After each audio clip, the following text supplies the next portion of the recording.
Uncle Rick Bobby, don't even know No, about I it. live in St.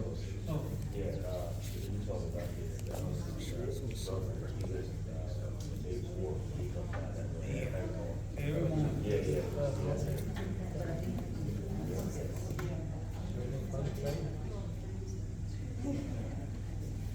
Yeah, it was, You know, guys, this is for Joe Cox. yes. Yeah, yeah, I said my family, which were, Joe, which around the other, that's the best, Yeah, that was a surprise. Good evening. Happy New Year. I'd like to call the January 2nd, 2024 Atlanta County School Board meeting to order. Please rise.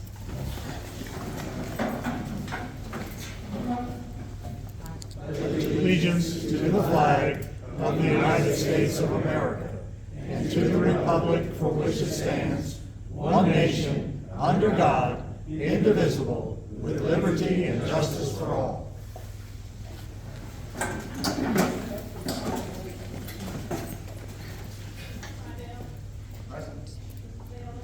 Present. Present. Here. Here. Here. Here. Present. Here, Here. I'd like to make sure the microphone is turned on. It's the button.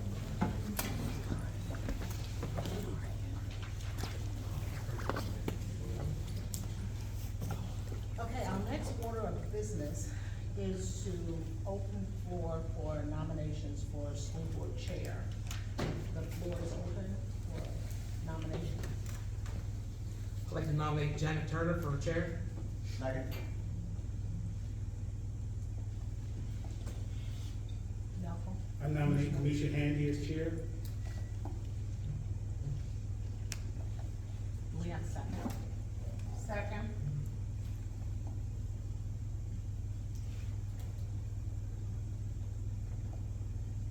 Are there any other nominations? Is there a motion to close the nominations for chair? I make a motion to close the nominations for chair. Second. Second. Okay, so we have, two nominations for chair, Janet Turner and Commissioner Handy. So all in favor of Janet Turner for chair, please, say aye or raise your hand. Aye.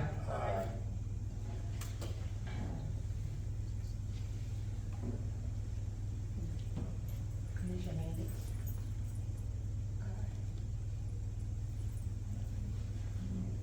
Okay, so we have 6 from Ms. Turner and 3 from Ms. Handy, so therefore, according to Robert's Rule of Order, Ms. Turner is our chair. Now we will do the nominations for vice chair. I can do that, or you can do what Ms. Turner says. Okay, the floor is open for nominations for vice chair. I'd like to nominate Ed Taylor for vice chair. I second. And I'd like to nominate Dr. Lisa Johnson. Second. Any more nominations? Motion closed. Second. Okay, so we have 2 nominations, Ed Taylor and Lisa Johnson. So, all in favor of Ed Taylor, please signify by raising your hand.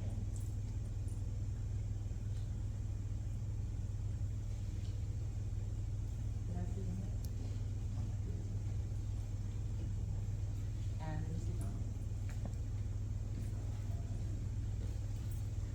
Okay, so, Ms. Turner is the chair. No, is the chair, and Mr. Taylor is the vice chair. Congratulations. Thank you. And now, Mrs. Turner, you may resume the role of your seat over here, and with that, I want to switch seats with this.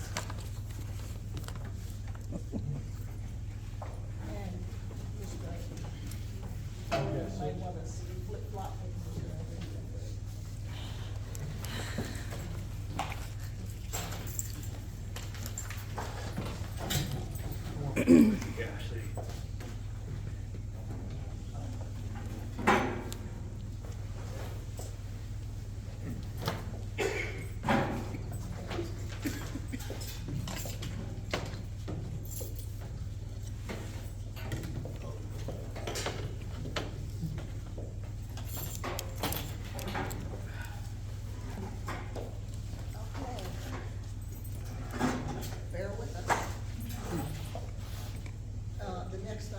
agenda is the approval of the meeting minutes.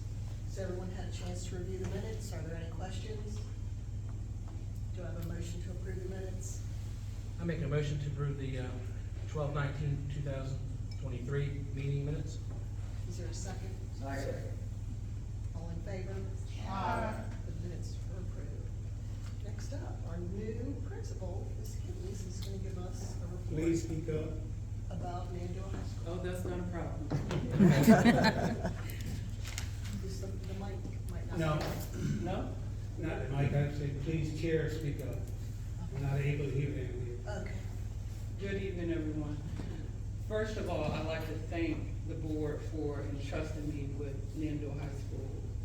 The families, the students, the staff there are truly my family and have been there for me and with me for several years, so I appreciate you entrusting me with this role.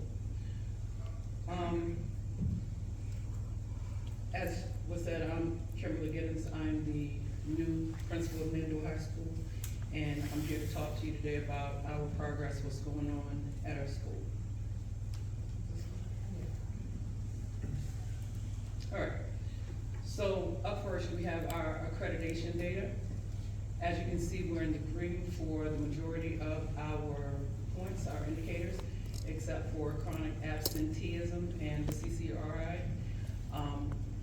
I'll show you in a little bit how we're planning to improve on those. You'll notice that history is not on there.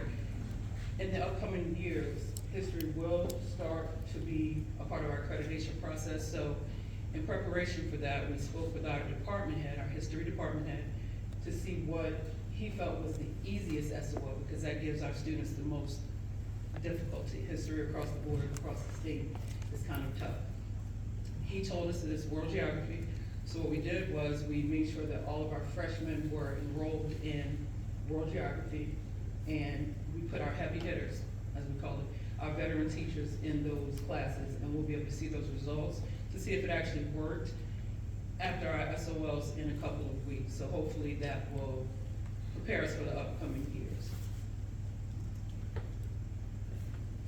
For our CCRI, as you can read, and you all have read over our different ways to improve, but the ones that we want to point out are the first one, where we're going to continue to work with our guidance counselors to make sure that things are coded correctly. That was one of the things that made us go into the yellow, but through help with Ms. Ferguson and our guidance counselors, we were able to get that to where it's supposed to be, so hopefully that'll go ahead and turn to green. We're going to continue to work with community college. We have a liaison in our school, as well as one of our counselors is a former Eastern Shore Community College employee, so she has a lot of information to help our students. She is also a part of our Gear Up staff, again, to help our students to get into college and to move forward with their post-secondary education. For our chronic absenteeism, now, that has been a problem, of course, ever since COVID, but the things that we're gonna try to do is to increase the face-to-face. Our parents are important in that, but at the high school, it's more about talking to the students. So Mr. McGregor, who is our liaison for the central office and our absenteeism, our attendance, he meets with the students. The students are the ones who have to get there. The students are the ones who are not telling their parents when they're not coming into school. So it's not always that the parents know that. So they'll, he talks to them and lets them know that we see them as young adults, and when it comes down to it, they're the ones that are responsible for their education, not the parents. So the high school level, we try to use that to try to get our students to come to school. Again, coding and monitoring attendance will help us with our absenteeism in the future. With regard to discipline, as you look on here, it has a lot of different colors going on, but the green is what we want, where the incidents decrease from the first quarter to the second. You can see we have a lot of those, and then the ones that got worse, there are very few incidents that we have, but disruption is the main one when we see the significant increase. And with that, that's more of students being horse playing and everything in class, and disrupting the classroom environment, so of course we address it as needed. Most of the times we'll pull them out of class for that block so that the learning process can continue. But again, for the most part, our students are doing much better this year. All right, so we have our class of 2027 Gear Up cohort. As we all know with Gear Up, that is trying to get students to go into college. I had the opportunity to go to a conference this past summer, and my main question to them was, well, what do we do with the students who really don't see college as important? The area that we are from, a lot of the kids, even with COVID, with COVID, excuse me, they had to work instead of coming to school. We saw a lot of that with our kids doing both. They had their part-time jobs in addition to school. So what do we do with those students who don't want to take the time to actually go get their education? They want to be entrepreneurs. They want to do other things. They want to have their own businesses, which is fine, work with their hands. But what we tell them is you still need to have a business class at least so you can have your own business. You still want to have that piece of paper. You still want to have that education in order to excel and be able to get paid and valued for what you do. It shows that you put the time into it. With this Gear Up cohort, we also implemented the Freshman Academy this year. The Freshman Academy, when you're in middle school, they go from a 6th grade hallway, 7th grade hallway, 8th grade hallway, 9th grade, they're free. They're going from middle school where they're going through a lot of changes. They've gone from the top of the totem pole to trying to figure out their way in high school. And that's where we saw a lot of our discipline.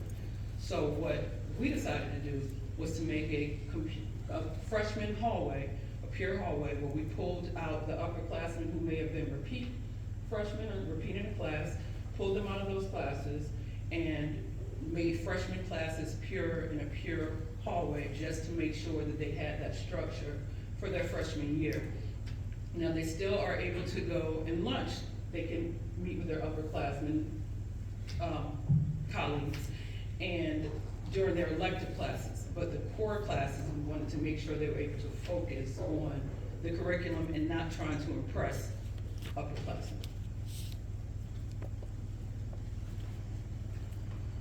All right, next we have a couple of our fall athletic highlights.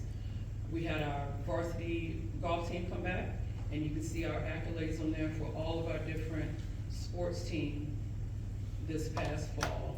We're well into our winter season now, and again, we are just, our student athletes are truly student athletes. I think we're gonna probably start tracking the GPAs of a lot of these teams and try to get awards for things like that, because that is actually what matters, the student part before the athlete. But as you can see, we have a lot of our students involved, a lot of our students going into the state tournament in some of our sports.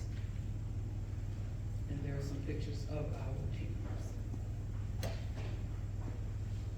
All right, so focus areas for growth, enrichment, and remediation classes.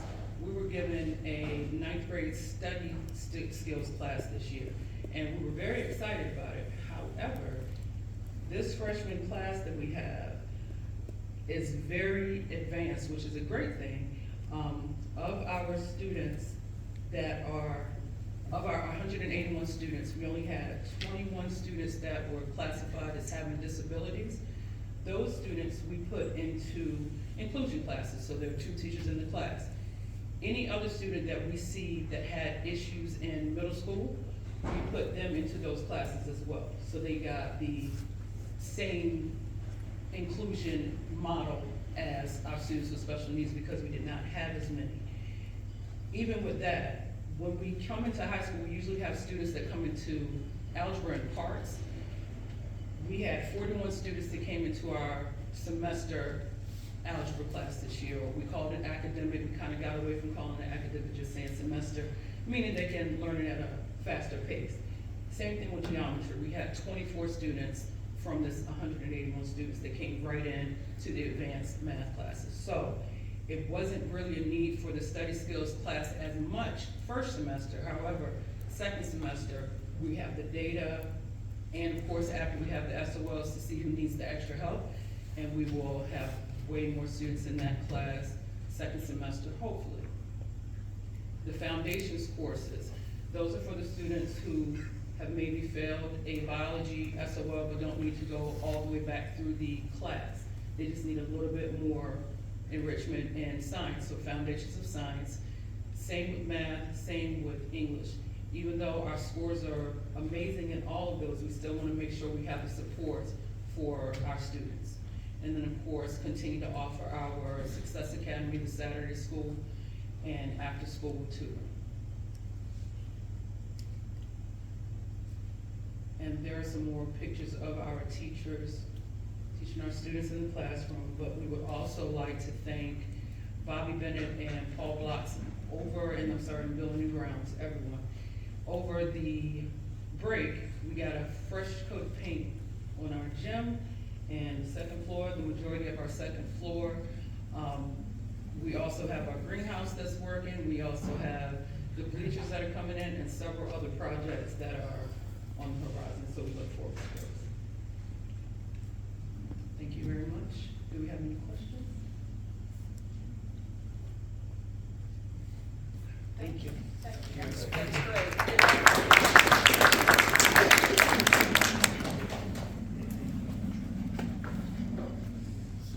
Item 12.02, Tangier Combined.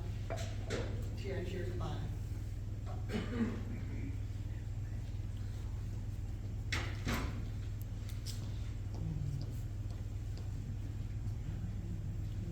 Good evening. Good evening, and congratulations to all of you that are new members of the board and those of you that have just come on. And for those of you that are new and not necessarily familiar with Tangier and its school, I want to give you just a little bit of background. Tangier Island is 13 miles into the Chesapeake Bay. Tangier Combined School is the only K-12 public school in the state of Virginia. Currently, the school serves 42 students, and given that information, it seems like our teachers may have an easy job, but it's a little bit more complicated. We have 3 teachers in middle and high school. One teacher, he teaches all of the history classes and English 6, 7, and 9 through 12. One teacher teaches mathematics from 6 through 12. One teacher teaches electives and English 8. Science classes are taught virtually by mainland teachers, or they're taught virtually by APEX Learning. So as you can see, those teachers that we have that are teaching the different disciplines at the different levels, they have a lot of planning and they have a lot of knowledge that they have to have in order to do that. They work very hard. We have 3 teachers in our elementary school. One teacher teaches K through 1. One teacher teaches 2 to 3. One teacher does grade 4, and this year we don't have a grade 5. And then we have one other teacher, and she's our special education teacher. She teaches K through 12. We have 19 elementary students, 12 middle students, and 11 high students. It is a very unique and interesting and an exciting kind of experience that I've had there. Already, before I do it. Yeah.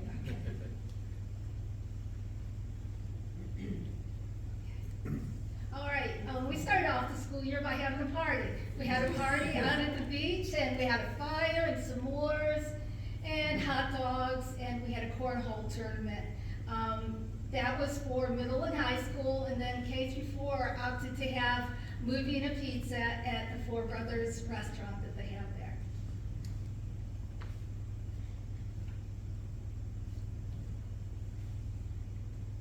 All right, by the presentation here, you can see that we have made some strides in our SOL data points. 2021 to 2022, English had an 87% pass rate. Last year we were at 97%. Math had a 95% pass rate, which you can't really look your nose down at that, but we raised it to 100%. And science, that's where we really had some difficulty. It had 30%, we raised it to 62%. Attendance, we did make progress with that, also Della.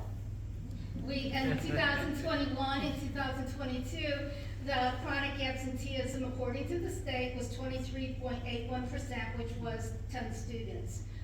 Last year, it was at 6.82%, which was 3 students, which we knew why they were absent, and we did the best we could to do what we could. And as far as absenteeism, it's a daily project with us. It's not something we say, well, we have a meeting, which we did have a long one today, but we, every day, who is absent, why are they absent, and what kind of work do we need to get ready for these students that either be delivered to home or to be given virtually, to make sure that they are staying on track, and that they do understand that just because they're absent, it doesn't mean that they're being, that they're getting out of work. So while we have made progress, I'm a little bit worried about the numbers this year because we've had some genuine illnesses this year. We have had several cases of strep that has just gone through the school. We have had the flu that's gone through the school. And so while I see that we do have some absences, I know why they have missed. And I don't think that we could have prevented it.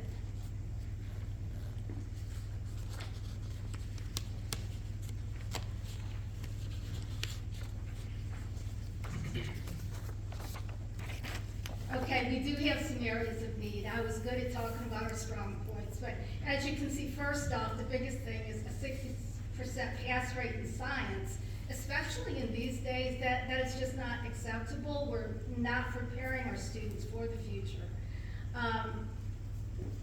One of the plans that I had, and it seems simple, is that we make sure that the instructional strategies and the plans are aligned to the standards of the curriculum framework. Too often, we're not looking at what the state actually wants them to learn or at the level that they want them to learn it. More hands-on activities. I know as a student, I didn't necessarily learn best when I was sitting at my seat, maybe watching somebody else do an experiment or just taking notes. So we're making sure that we are incorporating those activities. And in the spirit of being fair, for 6th and 7th grade, we don't have a teacher. We have a teacher assistant that covers the class. And so ACPS Learning actually is covering 6th, 7th, and 8th grade science. It makes it difficult. One of the things that I've tried to put into place is to have that teacher assistant work with what's going on in APEX and work with the curriculum framework to make sure that we are trying to match it up so that they are getting the same quality of instruction as much as we can. But that does make it difficult.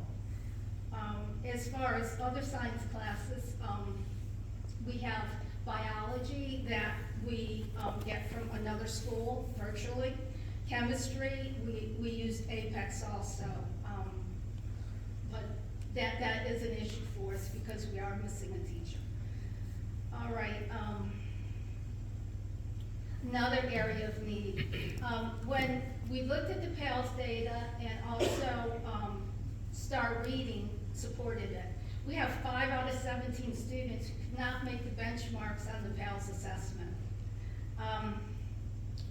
What can we do to improve this is the question. And 2 of our teachers this year have been trained in the Institute of Multisensory Education. They call it IMSE, it's Morton Gillingham, to help them develop more effective research-based instruction.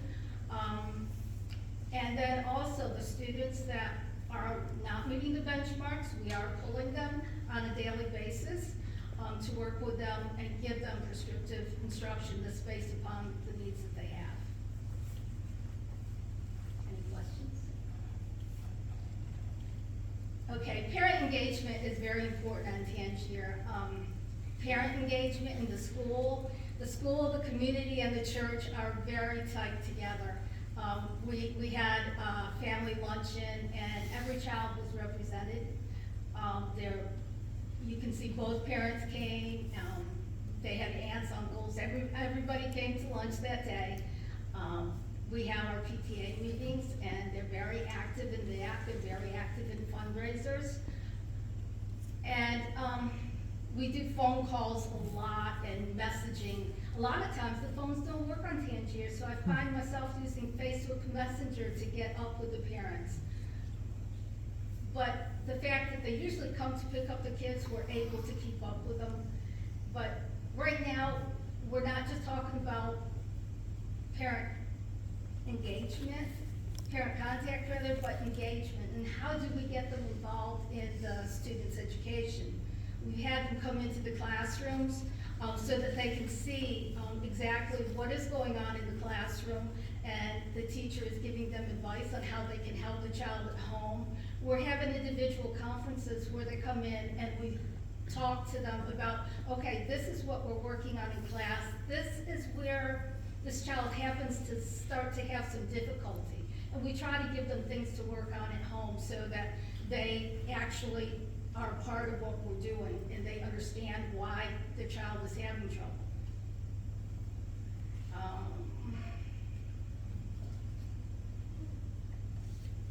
We celebrated homecoming this fall. That was a lot of fun.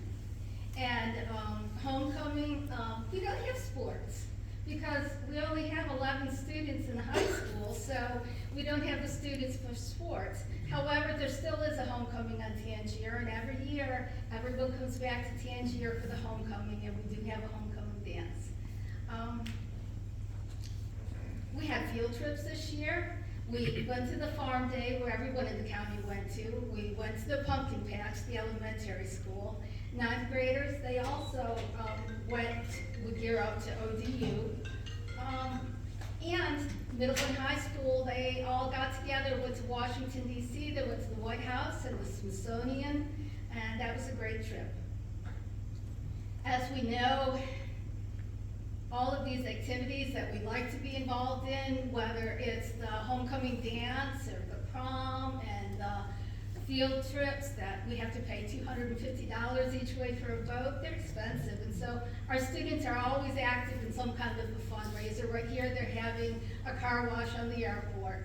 They have car washes, they go to the local restaurant Lorraine's, and they will be waitresses for the evening. They do whatever they have to in order to make it work for them.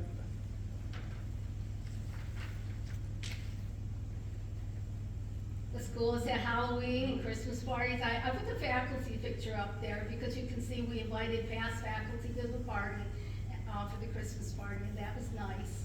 They have a praise band on Tangier that came and gave us a Christmas concert.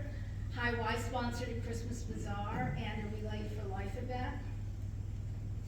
And the students love their nights out at the rec. Like I said, we don't have sports, but the nights that they can get out to the rec, it gives them something to do because especially on cold or rainy nights, there's not a lot for them to do on Tangier.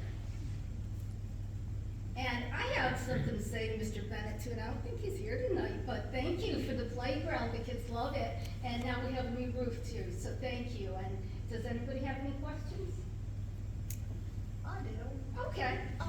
Aside from a science teacher, which I'm assuming that we tried to get, but we cannot. Well, it's fill not that so much a position. science teacher. Well, I guess it would be, yeah, because Is we there- don't have it at the high school either. We kind of and it's 6th and 7th grade teacher we don't have. What we have is, one teacher's assistant that's covering it. And she's in there while they take APEX classes. And then we have, the high school English teacher come down and teach English, and he comes down and teaches the history. And the math teacher, so, yeah, science teacher. So is there anything that you have thought might make that situation better? Well, I thought, and I talked to Ms. Taylor about this, in the summertime, that we should, use Virtual Virginia rather than APEX, because it would be aligned to the standards. And in fact, I went through the process of registering the students and getting it all set. Well then, and I should have noticed this first, but it starts earlier. The school year is different. And in some places that might be okay, but on Tangier it's very difficult because whether they're working on the water or they're working in the restaurants or whether they're watching their siblings, the older children cannot come to school while the younger children are still at home. So that was gonna be a problem. So I didn't see how it was going to work. As far as getting somebody to take the position, I have spoken to every person on the island that has a bachelor's degree and hasn't worked out there. Everybody's otherwise engaged. I do think the more that we can do instruction with the mainland schools, the better, because they are following the standards, and it's a teacher locally that they're accountable to. But I also realize when we're talking about middle school, especially, our middle schools on the mainland are overcrowded, so I don't know how that would work. And what, just one last question, at the rec center, is there like volleyball equipment or? There is a lot of times they play volleyball. They'll stretch that net across there and set it up and play volleyball, yes. In fact, we're gonna be having a volleyball tournament in January. Wow, very good, And it's not just the students, the parents come out. nice. Anybody else? Thank you, Dr. Thank you Zak. very much, appreciate it.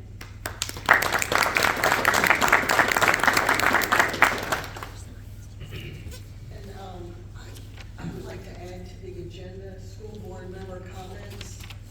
I forgot to do that. If we could add that, maybe after Dr. Hall gives her report. Okay. Item 4.01, operating budget. Good evening. I included a slide that most of this board has seen before, but for the benefit of our new board members, I thought it would be beneficial to go over the timeline again and try to go over the process.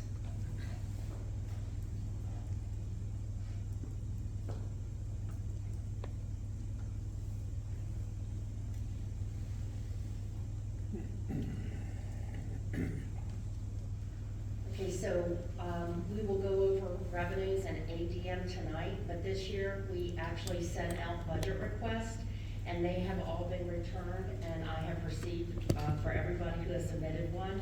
And we start our first set of budget committee meetings this week, of which tonight I hope this board appoints 2 members to sit on that budget committee. And we will go over all of these budget requests with a fine-tooth comb. So we will actually meet at the school board office, but we can also set up a virtual invite if people can't, if those on the committee cannot make it to these meetings. And just for those of you that are new, the budget committee members, and I'll give titles rather than names, since you might not know the names. Superintendent, Chief of Operations, Executive Directors of Secondary and Elementary Education, Directors of Human Resources and Special Education, Director of Operations and Management, Coordinator of Student Services, ESL and TAG, an elementary principal, middle principal, and high school principal, one of our accountants, 2 school board members, a teacher, and a parent. So we're gonna start on Thursday and go over each and every budget request. That's gonna happen on the 4th and the 11th.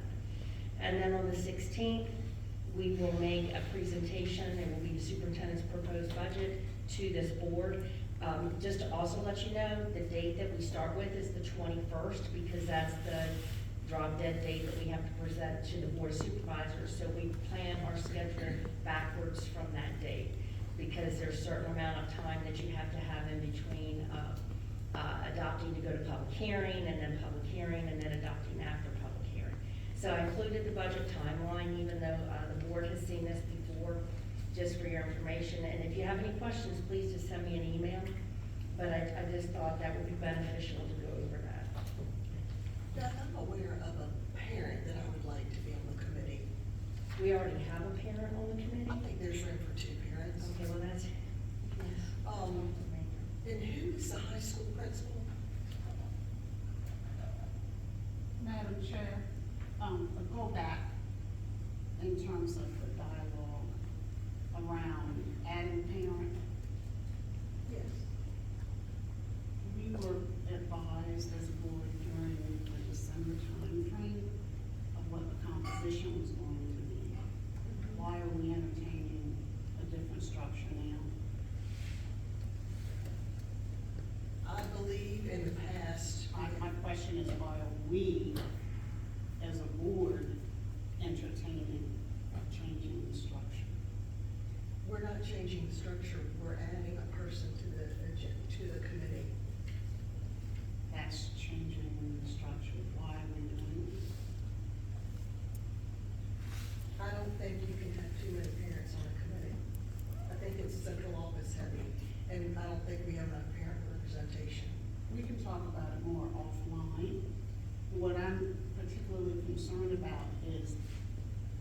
person on the board having a thought when we have 9 members and we function as one.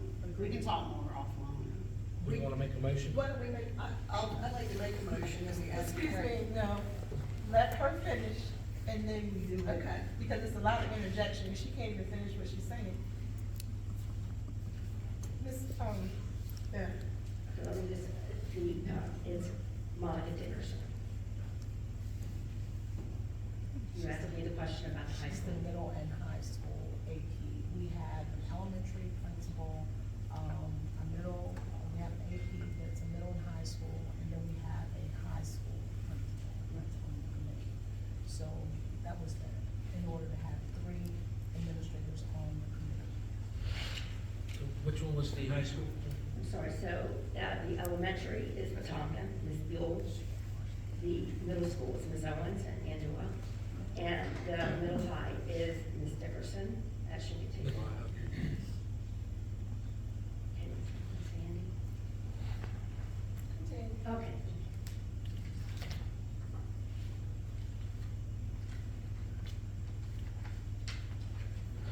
So for the ADM analysis, we didn't do this in December because typically, we don't get the final ADM projection for FY '25. And for new, board members, ADM stands for average daily membership. It is what we live and die on as far as revenue goes. So it is determined every March 31st. And that number that we have as of March 31st, it's a snapshot. If you have everybody here, say, migrant students in September and October, it doesn't matter. You get your ADM credit for what your picture is March 31st. So that is what a number of our revenues are determined by, is what our ADM is at that date. So typically, the governor releases his budget on the week of, say, the 16th through the 20th.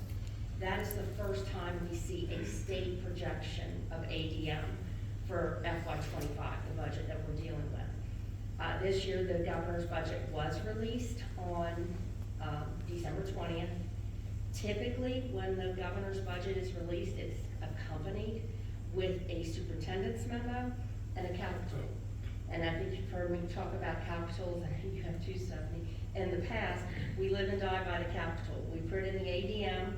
I usually use our projected ADM rather than the state's because we typically know Accomack County better than a statewide estimate. And that is what we put in the calc tool to determine our revenues, and that's what we base our entire budget on.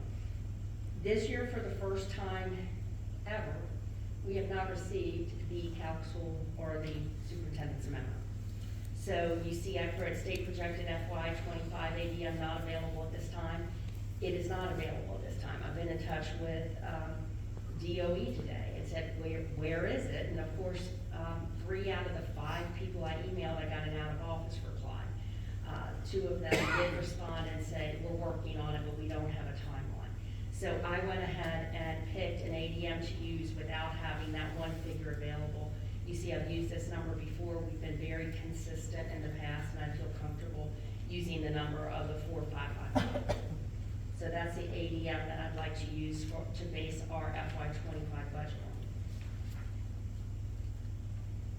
on. And as I just stated, the only information I can get on the budget is what I find in press releases. So this is a quick, and I can't explain all of this. This is just a quick overview. It's touted as the largest education budget in the history of the Commonwealth. They're talking about a 2% early raise in teacher salaries starting this month and continuing to FY '25. That has never happened before. I don't know what that looks like. I don't know how we can give a raise starting this month when teacher contracts are out there. We don't want to do new teacher contracts. I have no idea what this is going to look like, and unfortunately, we can't get any information on it. This is putting us behind, because how are we going to even estimate this? If it's 2% and it starts January 1st, do I have to basically front load 3%? Are they going to give us some money early from next year's budget and this year? These are all questions that I don't have answers for. They're also proposing, and this is the governor's budget, a 1% bonus for K-12 state-funded instructional and support positions. I even hesitate to bring this up because when the governor proposes a bonus and then the General Assembly comes and changes the bonus, takes that away and makes it a raise, then the teachers want to know what happened to the bonus. So as we've found, as recently as last year, we started at this point in the year with a proposed bonus. The General Assembly changed it. They changed it for the better because instead of 5% salary increase, it was 7%. So of course, it's more desirable to have this money in your base budget, in your VRS and your retirement and everything else. But at this point, it's a bonus that's been proposed. And a 2% raise in the second part of the biennium. All state budgets are issued on a biennium, a 2-year period. There's supposed to be funds to support reading specialists, and a new program called Diploma Plus program to ensure that every student can obtain an industry-recognized credential in a high-demand field. So this is the only information I have at this point, which the actual assistant superintendent for finance did get back to me today, and he said, I can't give you a timeline when you'll get your information. So we're gonna go forward with our budget committee and our budget discussions and our budget deliberations, and we'll be back and update you every single meeting, but that is what I have at this point. Are there any questions? I do, I'm assuming. Can we, by the next meeting, get a line item budget so that the whole board, we can see what we're doing this current year on our, where we stand, what we've spent, and we're. Oh, okay, you're talking on the current year. Correct, on current year, yes. Sure, we can get you, I think that would help maybe all of us understand where we're at this point of our budget. and also for the benefit of new board members, we're about 85% benefits and salary and benefits. So when we do a raise, that is the lion's share of any additional money we're gonna have. And that is always like the top priority because recruitment, retention is at the top of the list to try to get qualified teachers. And we have unfilled positions all the time, which is oftentimes why we have money left over at the end of the year because of the unfilled positions. So, yes, I I think it'd be helpful, so thank you. think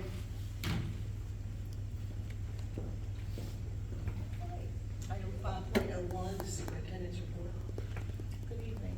I don't really have anything but a couple of reminders.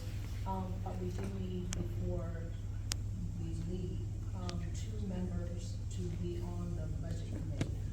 2 school board members, because the first meeting is January 4th, 2:30 to 4:30. And as Beth said, it can be, you can't be in person, it can be virtual.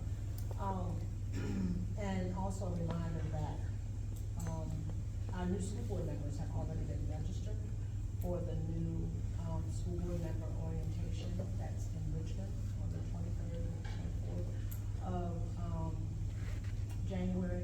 Also, new chair and vice chairs are having a workshop at that same time. So if the 2 of you are planning to go, which would probably be really good, you'd let Greta know so that she can get you registered. Yeah. That's basically all that I have at this point. Okay. And then, we'll just run down the table and do if anyone has a remark or a comment. Want to start with Malcolm? No comment. I just want to introduce myself, Jason Lippert, and I represent District 6. I'm the operations manager at Davis Disposals. If any of you guys have trash, I'm the guy in charge of that. Glad to be here and look forward to working with everybody on board. Thank you. Mayor, I'm Glenn Neal, I represent District 4, and I'm excited to be here. Thank you, guys. I'm Ed Taylor, I represent District 2, and this is my second term. Janet Martin Turner, this is my second term, and I'd just like to say that I really enjoyed the school reports tonight. They were excellent. Hi, I'm Kanisha Handy, I'm District 5, Year 16, and I just want to welcome all the new members.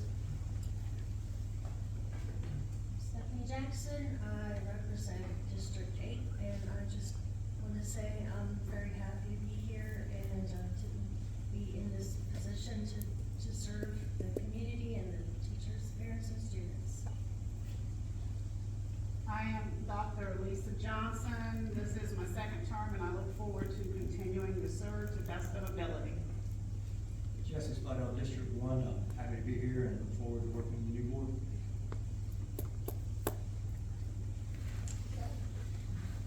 Guess it's time to adjourn to closed session. The board will now adjourn to closed meeting as allowed by section 2.2-3711, Code of Virginia, subsection A1, personnel, subsection A2, students matters, and subsection A7, legal.